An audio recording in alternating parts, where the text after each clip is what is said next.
मग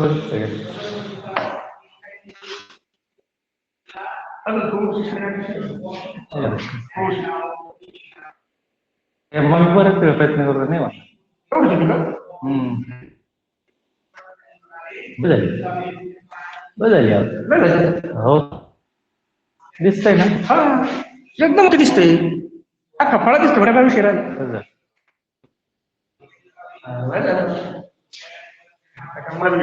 हा क्वालिटी चांगली बरं का. आवाज वगैरे खूप छान आहे. कानाला त्रास होत नाही. तेच पाहिजे बॅटरी पाहून सोनीची कोणतं सोनी आवाज येणार नाही. क्वालिटी चांगली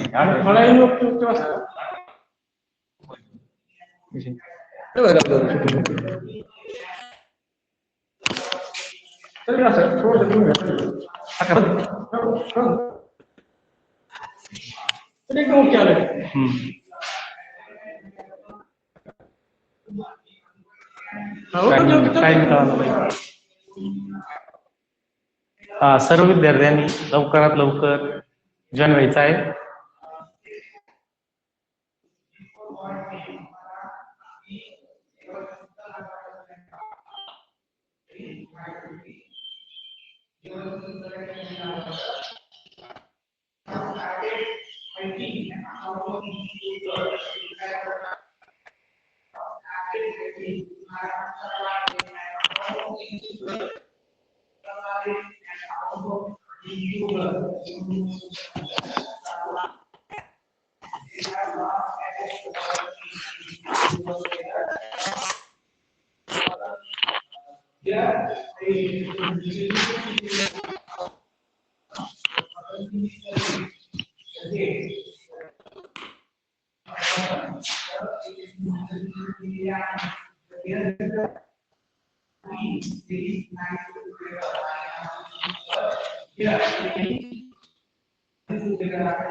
सर्वांना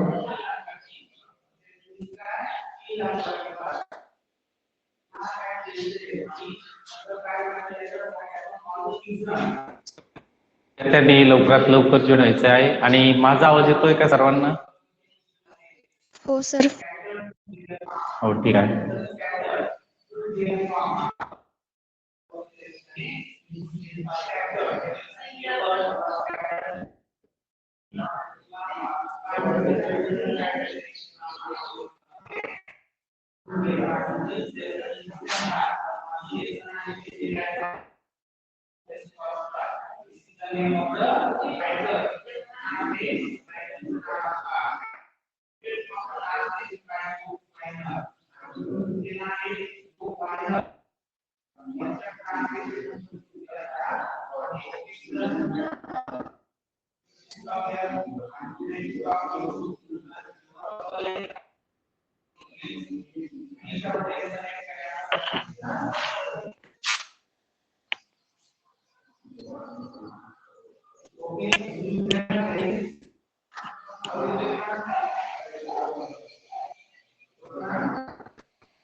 सर्व विद्यार्थ्यांनी लवकरात लवकर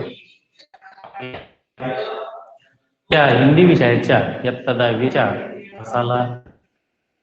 तासाला सर्वात लवकरात लवकर जॉईन व्हायचं आहे.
तो देखिए मित्रों, मेरी आवाज सबको अच्छी तरह से सुनाई दे रही है?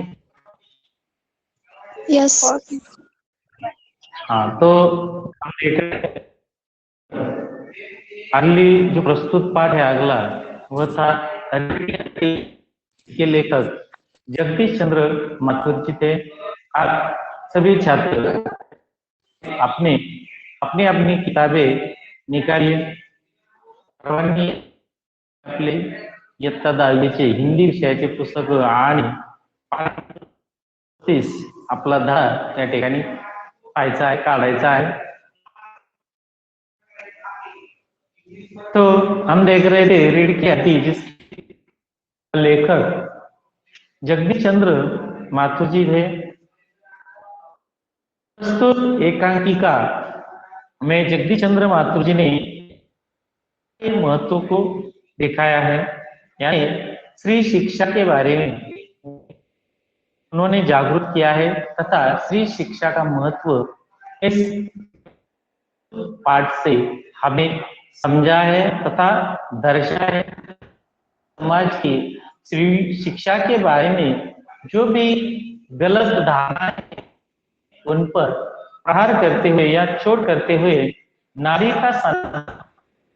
के सम्मान को महत्व प्रदान किया है। क्या है, बोलिए, कोई दिक्कत या परेशानी हो आप बोल सके। आवाज नहीं आ रही मेरी? हो।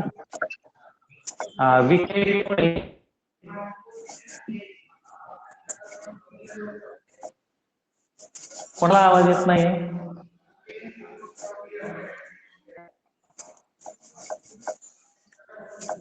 येते। हाँ, ठीक है। तो यहाँ पर हम देख रहे थे तथा इस पाठ के जो एकांकिका यानी मराठी में जिसे नाटक कहते, ये एकांकी रंगमंच पर की जाती है।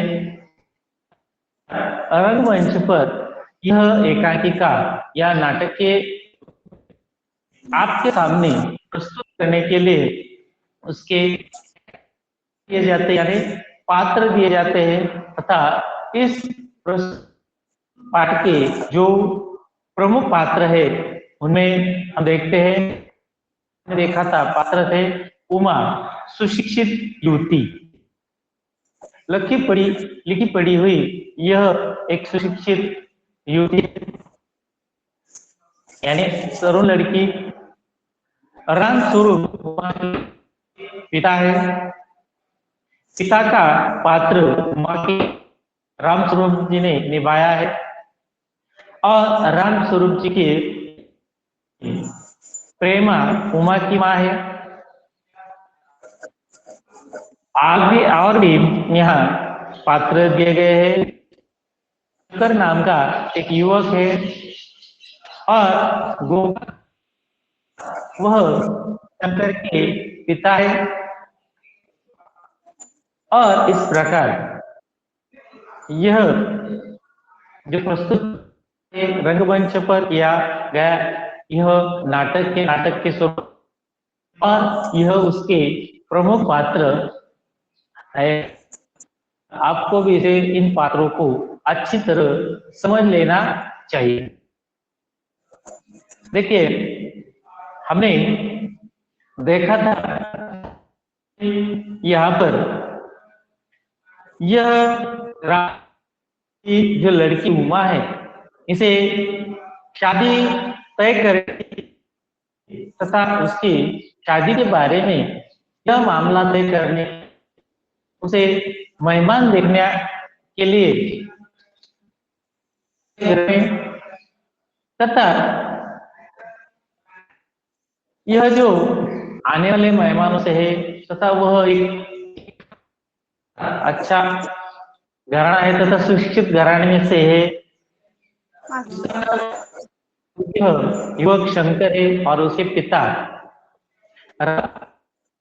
पिता गोपाल प्रसाद है और गोपाल प्रसाद यह लड़का तथा इन्हें जो लड़की चाहिए, तो उनके जो विचार है कि वह जो लड़की शंकर के लिए जो लड़की चाहिए शादी के लिए, तो वह चाहिए कम लिखी पढ़ी हुई चाहिए। तथा पिता भी यह मानते चाहते कि लड़की के घर में जो बहू बनकर आने वाली है वह कम लिखी पढ़ी हो, ज्यादा पढ़ने के लिए तथा जरूरत ज्यादा पढ़ने की लड़कियों को नहीं प्रकार वह मानते हैं।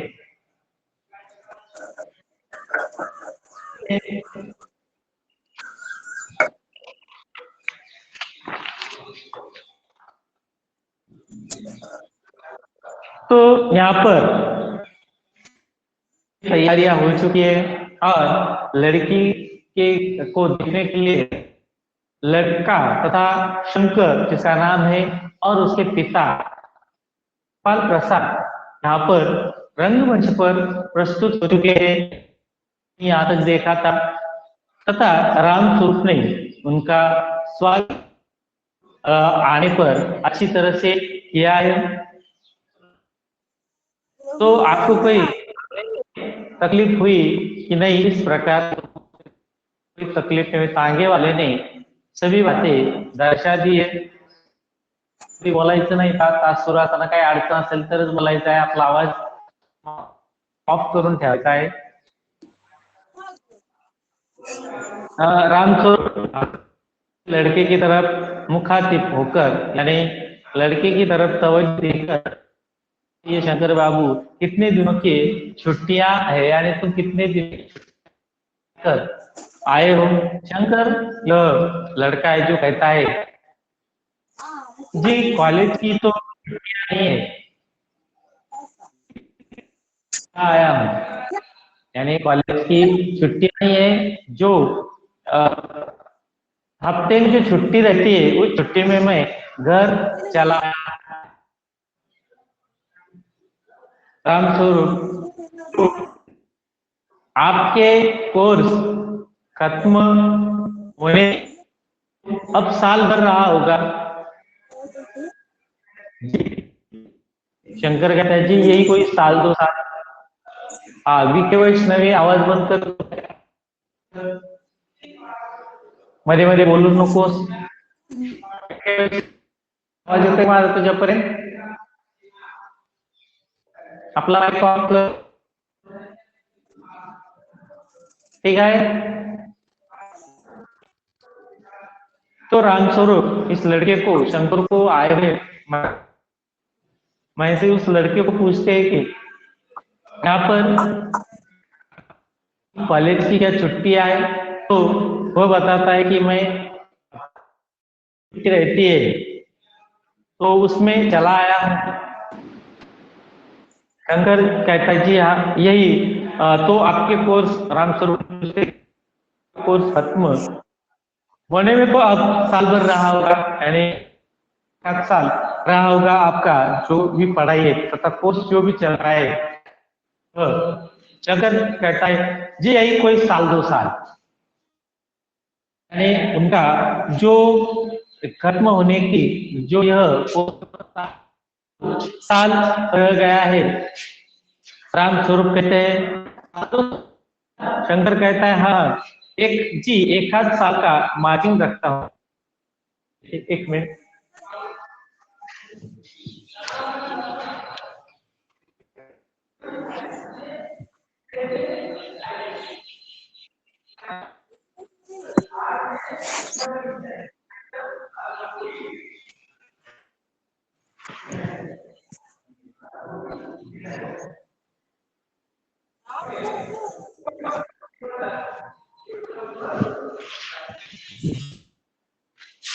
तो देखिए छात्र मित्रों, तो यहाँ पर शंकर को राम प्रसाद जी पूछते कि यहाँ आपका जो कोर्स से खत्म करने में आप साल भर रहा होगा, ले कि ये कोई साल 2 साल रह गए तथा रामस्वरूप, यानी यहाँ पर शंकर है हंसकर जाओ, एक आध साल का मार्जिन रखता हूं। देखिए एक आध साल का मार्जिन क्या होता है?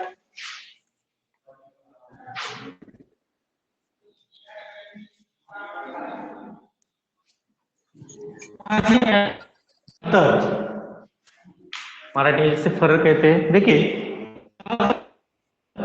एक आध साल का शंकर कहता है मैं मार्जिन रखता हूं, यानी में एक आध साल का मैं क्या करता हूं, अंतर रखता हूं। यानी में होने के लिए जो भी समय दिया जाता है उससे ज्यादा एक आध साल मैं लेता हूं। क्यों लेता होगा? क्योंकि में वह फेल होता होगा, इसके लिए एक आध साल का मार्जिन वह रखता होगा। इस प्रकार कुछ खत्म होने में वह इस प्रकार कार्य करता होगा।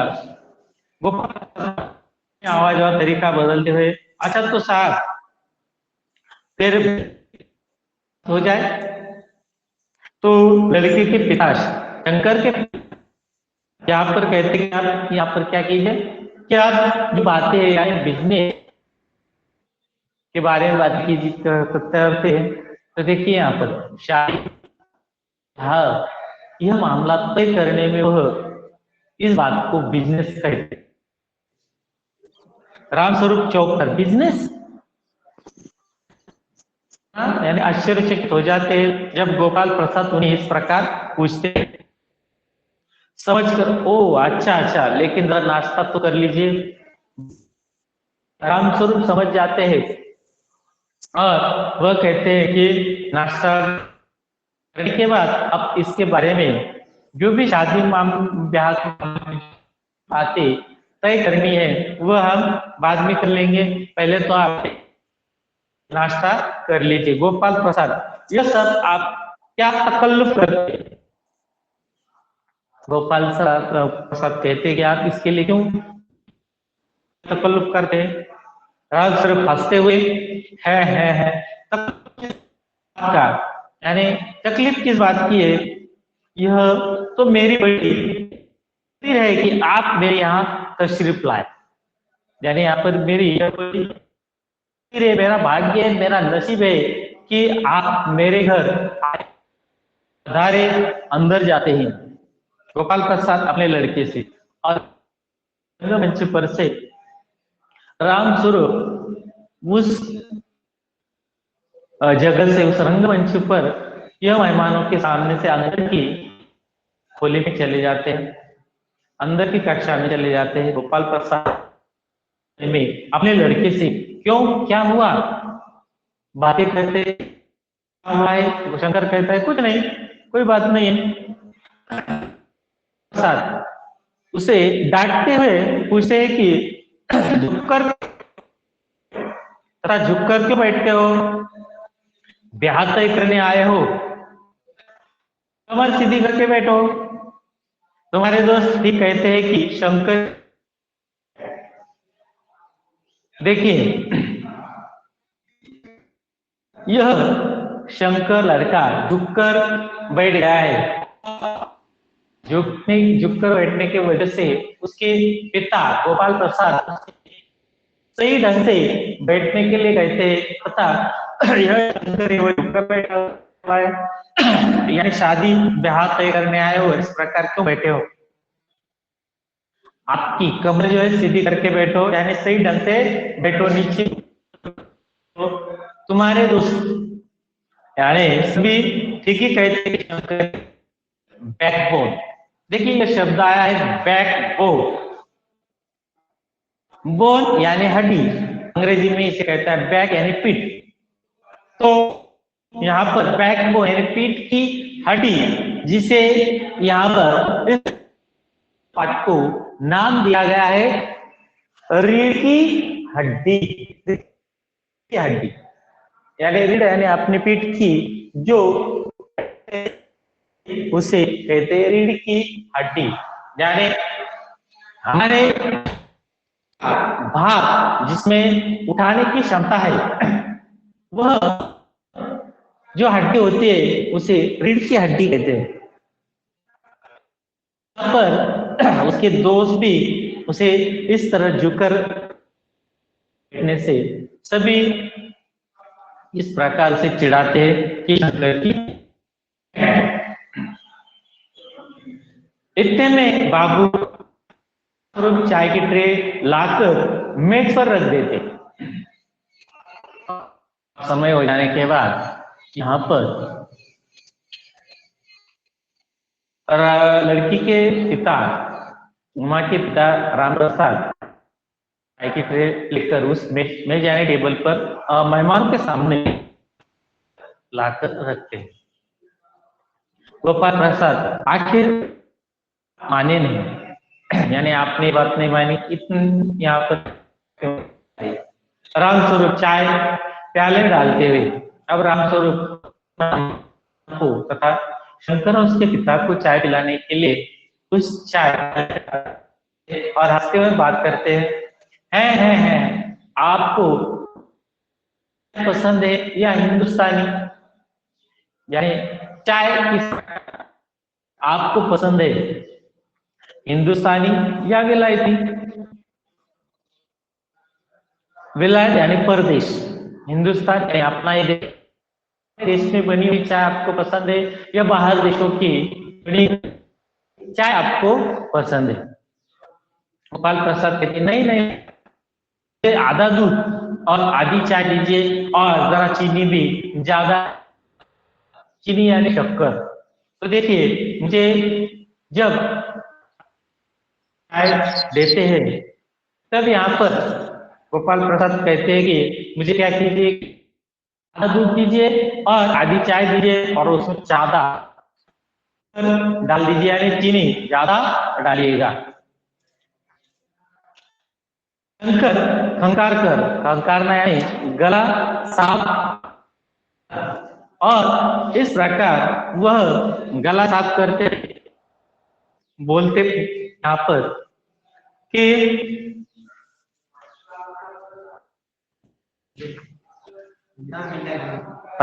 9 वर्ष कम। तो देखिए यहाँ पर शंकर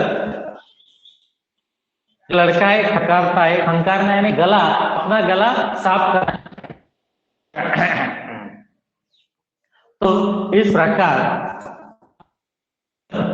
शंकर अपना गला साफ करते कहता है, सुना है सरकार ज्यादा चीनी लेने वालों पर टैक्स लगाएगी। तो यहाँ पर ज्यादा जो चीनी लेगा उसे ज्यादा देना पड़ेगा। तो इस प्रकार शंकर के विचार आगे बढ़े। गोपाल प्रसाद चाय पीते हुए सरकार जो चाहे सो कर ले, आमदनी करनी है तो सरकार को बस एक ही टैक्स लगाना चाहिए। अब शंकर के पिताजी का यहाँ पर विचार है, वह है कि टैक्स लगाना है तो एक ही बात चाहिए। रामस्वरूप शंकर को प्याला पकड़ाते हुए वह क्या लड़के को चाय देते हुए वह कौन सा लगाना जरूरी है, इस प्रकार वह गोपाल प्रसाद जी से पूछते। गोपाल खूबसूरती पर टैक्स। देखिए अब लड़की विचारधारा देखे कि वह कहते कि खूबसूरती पर लगाना चाहिए। रामस्वरूप और शंकर हंस पड़े और इस प्रकार खुद रामस्वरूप और गोपाल प्रसाद जी का लड़का शंकर, मजाक नहीं साहब, यह ऐसा टैक्स है जना चोरी न करेगा, करेंगे। तो देखिए यहाँ पर आप मजाक, हंसी मजाक मत कीजिए, क्योंकि यहाँ पर यह टैक्स इस प्रकार का है, यहाँ पर देने वाला आवाज तक नहीं करेगा। चू करना है आवाज का, यहाँ पर कोई आवाज नहीं करेगा और टैक्स भी देगा। रामस्वरूप जोर से हंसते हुए, रामस्वरूप हंसते, खूब सोचा आपने, यानी अच्छी सोच है आपकी, खूब प्रकार से आपने सोचा है। वाकई आजकल खूबसूरती का बेढंग हो गया है, यानी यहाँ पर खूबसूरती का सवाल ही का हो गया है।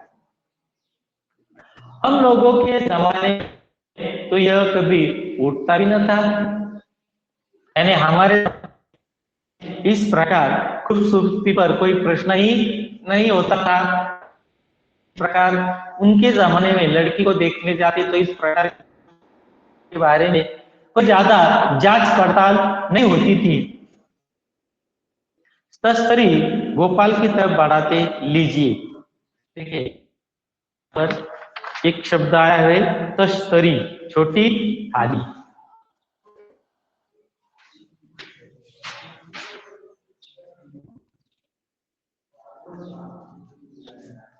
तस्त्री यानी थाली।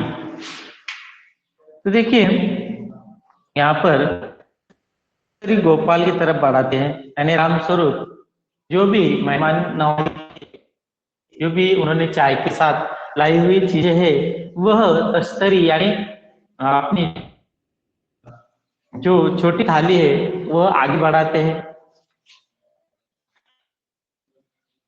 गोपाल प्रसाद समोसा उठाते हुए, कभी नहीं साहब, कभी नहीं। तो देखिए तो रामस्वरूप कहते हैं कि हमारे जमाने में इस प्रकार होती थी और तस्तरी आगे बढ़ाते हुए यहाँ पर गोपाल प्रसाद देते, उसमें समोसे होते, गोपाल प्रसाद जी समोसा उठाते और साहब कभी नहीं। रामस्वरूप शंकर की तरफ मुखातिब होकर, मुखातिब होना तरफ तवज्जो देना या देखना। रामस्वरूप कहते आप क्या ख्याल है शंकर बाबू, यानी यहाँ पर के बारे में गोपाल प्रसाद जी की जो धारणा है उन पर, उस पर टैक्स का और इस पर टैक्स देने से कोई चूक तक नहीं करेगा, इसके बारे में रामस्वरूप शंकर बाबू को पूछे कि आपका इस बारे में क्या ख्याल है। शंकर कहता है किस मामले में, यानी शंकर का उस तरफ ज्यादा ध्यान, इसलिए वो कहता है कि किस मामले में रामस्वरूप, यही में खूबसूरती का हिस्सा कितना होना चाहिए, यानी शादी ब्याह मामला में यह जो बात है खूबसूरती, जो एक या विचार इस मामले में आता है, उसके बारे में आपकी क्या विचार है, कितना हिस्सा होना चाहिए तय करने खूबसूरती का। गोपाल प्रसाद बीच में ही गोपाल बोलते हैं, यह बात दूसरी है बाबूराव, मैंने आपसे पहले भी कहा था लड़के का खूबसूरत होना है और जायचा यानी जन्म पत्र तो मिल। देखिए यहाँ पर बीच में गोपाल प्रसाद बोलते हैं, यह दूसरे, आपसे मैंने पहले ये बात कह दी थी कि यहाँ पर लड़के का शादी ब्याह के मामले में खूबसूरत होना निहायत ही जरूरी है, और उसके साथ साथ एक बात और भी आवश्यक है, वह जायजा।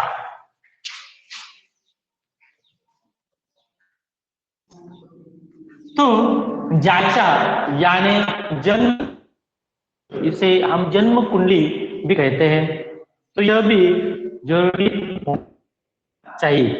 राम स्वरूप कहते जी का मिलना क्या मुश्किल बात है, यानी जन्म पत्रिका मिलने की कोई यहाँ बात नहीं है। ठाकुर जी के चरणों में रख दिया, आपके ठाकुर चरणों में मिलेगा, दिया ही रख दिया, खुद ब खुद मिला हुआ समझिया नहीं। यहाँ पर आपको का जो जन्म पत्र चाहिए, जायचा चाहिए, वह मिला ही उसमें के मिलने में कोई दिक्कत परेशानियां नहीं है। गोपाल प्रसाद, लड़कियों को अधिक पढ़ने की जरूरत नहीं है, सिलाई बुनाई कर ले। देखिए शंकर भी इस बात पर हंसता है, मगर गोपाल प्रसाद यहाँ तक आए थे हम। देखिए जायचा मिल जाएगा, राम सब कहते जी जायचे का मिलना क्या मुश्किल बात है, यानी मुश्किल बात है वह मिला ही समझो। शंकर भी हंसता है, लड़का हंसता है, और उसके साथ मगर गोपाल प्रसाद गंभीर हो जाते इस बात पर।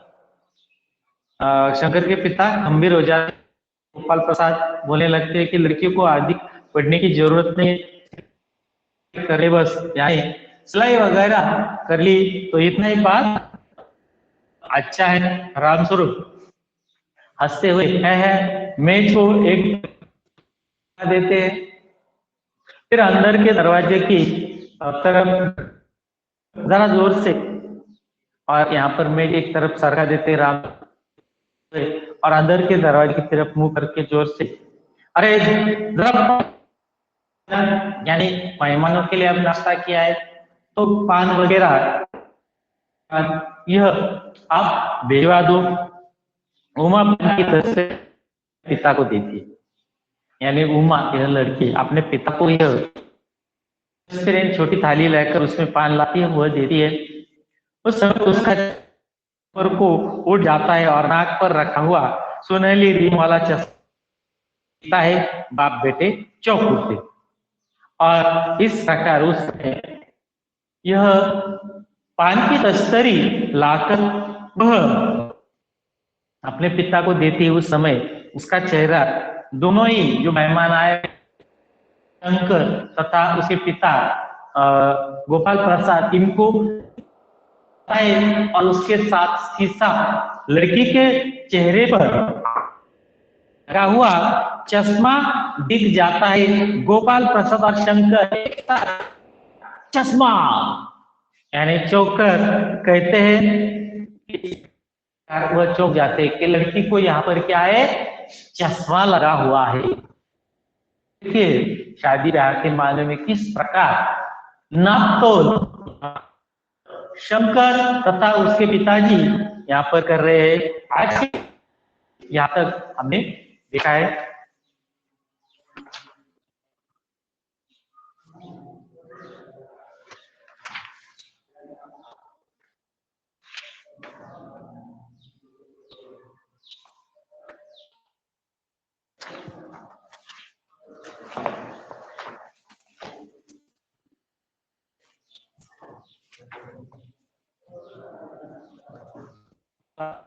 इतना ही करके सर्वांनी आता पुढच्या तासात आहे।